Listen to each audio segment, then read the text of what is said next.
वो लोग जरा मेरे सामने आ जाएं जो ऐसी बातें कर रहे थे कि लाहौर कलंदर की टीम अब पक्का प्ले ऑफ में जाएगी, लेकिन बेचारी बैठी की बैठी रह गई और हैदराबाद ने मैदान मार लिया है। भाई साहब, हैदराबाद ने रगड़ा रिजू की रावलपिंडी को है, लेकिन दर्द प्रीमियम फास्ट बॉलर शहीनशाह अफरीदी की लाहौर कलंदर को हुआ है।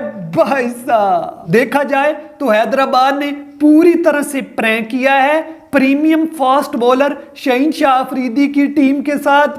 भाई साहब, प्रीमियम फास्ट बॉलर शहीनशाह अफरीदी और हारिस रऊफ डिजर्व ही नहीं करते थे। इनको इतनी कोट पड़ी है इस पाकिस्तानी सुपर लीग में, और बिलखसूस डेथ ओवर में आकर इनको इतनी मार पड़ती है, ये आगे जाना डिजर्व ही नहीं करते हैं भाई, क्योंकि ये रन्स मशीन है। मैं पहले भी कहता हूं, क्योंकि ये अपोजिशन के लिए खेलते हैं ना कि अपने के लिए खेलते हैं। भाई साहब, वो लोग आ जाएं जो उस्मान खान की बैटिंग टेक्निक के बारे में बातें करते थे, और ये कैसे खेलता है, इसको खेलना नहीं आता, लेकिन वो सबको जूता मार रहा है। पाकिस्तानी सुपर लीग में छाया हुआ है, कभी सेंचुरी करता है, कभी 50 करता है। भाई साहब, उस्मान खान एक अच्छे स्ट्राइक रेट के साथ एक अच्छी और डिसेंट इनिंग खेल कर जाता है और अपनी टीम को मैच जितवाने में इंपॉर्टेंट किरदार अदा करता है। कल भी उसने रावलपिंडी के खिलाफ अच्छी अपनी इंपैक्ट वाली इनिंग खेली और अपनी टीम को जितवाने में इंपॉर्टेंट किरदार अदा किया है। भाई साहब, उधर आईपीएल की फ्रेंचाइजेस वालों ने भी रोना धोना शुरू कर दिया होगा कि ये ग्लेन मैक्सवेल को पाकिस्तानी सुपर लीग में आकर क्या हो गया। आज तक इसने हमें तो कोई मैच नहीं जितवाया, लेकिन यहां पर बैटिंग से, अपनी बॉलिंग से मैच जितवाने लगा हुआ है। भाई साहब, ग्लेन मैक्सवेल ने तेज तपती धूप के अंदर पहले अपनी बैटिंग से और फिर अपनी बॉलिंग से हैदराबाद को मैच जितवाने में इंपॉर्टेंट किरदार अदा किया।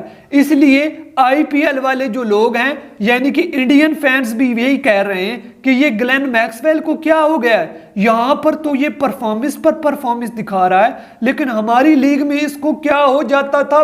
भाई साहब, उधर मोहम्मद आमिर को 4 ओवर में तकरीबन 60 रन लगे हैं। खुद को बड़ा बॉलर इसने बनाया हुआ है, नेशनल टीवी शो पर आकर बड़ी बड़ी बातें करता है, दूसरे लोगों की परफॉर्मेंस से कीड़े निकालता है, लेकिन अब उसको खुद पता चल गया होगा कि यहां पर परफॉर्मेंस दिखाना कुछ और होता है और बाहर बैटिंग करना कुछ और होता है। भाई साहब, एक तो रावलपिंडी की टीम पूरे पाकिस्तानी सुपर लीग में फलाप रही, इसी तरह आमिर की भी परफॉर्मेंस कोई एक्स्ट्रा ऑर्डिनरी इस पाकिस्तानी सुपर लीग में नहीं रही है। भाई साहब, सबसे ज्यादा अगर मैं तारीफ करूं हैदराबाद की जानिब से, तो वो नसीम शाह का जो छोटा भाई है हुनैन शाह, उसकी है। नसीम शाह तो बेचारा एक इश्तिहारी सुपरस्टार बन चुका है, उसकी कोई परफॉर्मेंस नहीं रही है, लेकिन हुनैन शाह अच्छी खासी मेहनत करता नजर आ रहा है और 4 विकेटें importantly man of the match हुआ और हैदराबाद को मैच जितवाने में इंपॉर्टेंट किरदार उस बंदे ने अदा किया है। भाई साहब, हुनैन शाह को मेरा मशवरा है कि इसी तरह से मेहनत करते रहना, जल्द ही पाकिस्तानी टीम में एक बड़े सुपरस्टार के तौर पर तुमको माना जाएगा। अगर तुम अपने भाई नसीम शाह के नक्शे कदम पर चल गए और उस तरह इश्तिहारी सुपरस्टार बन गए, तो फिर तुम किसी काम के नहीं रहोगे। इसलिए तुम अच्छे से मेहनत करो, जिस तरह से परफॉर्मेंस दिखा रहे हो इसी को कंटिन्यू करो। भाई साहब, हैदराबाद की टीम जीत तो गई, लेकिन उनका जो मेन खिलाड़ी है सर साइम अयूब साहब फिर से फ्लॉप हो चुके हैं और फिर से 12 रन बनाए हैं। लगता है हर मैच में 12 रन ये इसलिए बनाता है कि अपने ओनर्स को, जो हैदराबाद का ओनर है, उसको ट्रिब्यूट पेश करे कि उसने इसको 12 करोड़ के अंदर खरीदा है, इसलिए ये 12 रन बनाता है। भाई साहब, पूरी तरह से इसकी बैटिंग जो है वो पुअर है, कॉन्फिडेंस इस बंदे में बिल्कुल लो हो चुका है, इसलिए इसको चाहिए एक डोमेस्टिक सीजन खेले और लंबे अरसे के लिए एक रेड बॉल का सीजन खेले, तब जाकर इसकी परफॉर्मेंस वापस आएगी, वरना ये इसी तरह से फ्लॉप होता रहेगा। भाई साहब, सारी बातें छोड़ो, एक तो रावलपिंडी की परफॉर्मेंस जो रिजू की टीम है उसकी घटिया रही है, उधर रिजू की खुद की परफॉर्मेंस उससे भी ज्यादा घटिया रही है, इसलिए बेचारे को समझ नहीं आ रहा है कि वो क्या करे। प्रेस कॉन्फ्रेंस में बैठ जाता है और चवले मारना शुरू कर देता है और कह रहा है कि मैं तो चाहता था कि लाहौर कलंदर आगे आए, लेकिन ये हैदराबाद आगे चली गई है, हालांकि लाहौर डिजर्व करता था।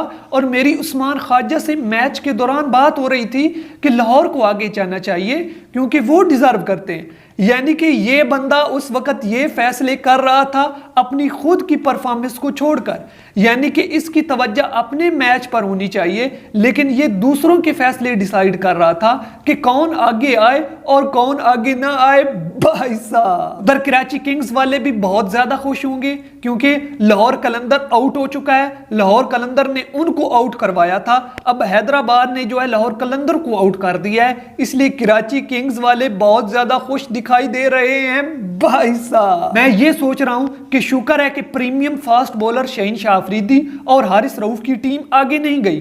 गलती से ये कहीं फाइनल में यह टाइटल जीत लेते तो अगले 10 साल हमारी पाकिस्तानी टीम में ये मुसल्लत रहते और अपने आप को प्रीमियम फास्ट बॉलर कहलवाते रहते। भाई साहब, हैदराबाद वाले डिजर्व करते थे, वही आगे गए हैं, इसलिए ये लाहौर कलंदर वाले डिजर्व ही नहीं करते थे। भाई साहब, तो खैर दोस्तों, मैं उम्मीद करता हूं कि आज की ये छोटी सी वीडियो आपको जरूर पसंद आई होगी। अगर ऐसा है तो जल्दी से मेरे इस चैनल को करें सब्सक्राइब और इस वीडियो को लाइक। मिलते हैं नेक्स्ट एपिसोड के साथ, तब तक के लिए बाय।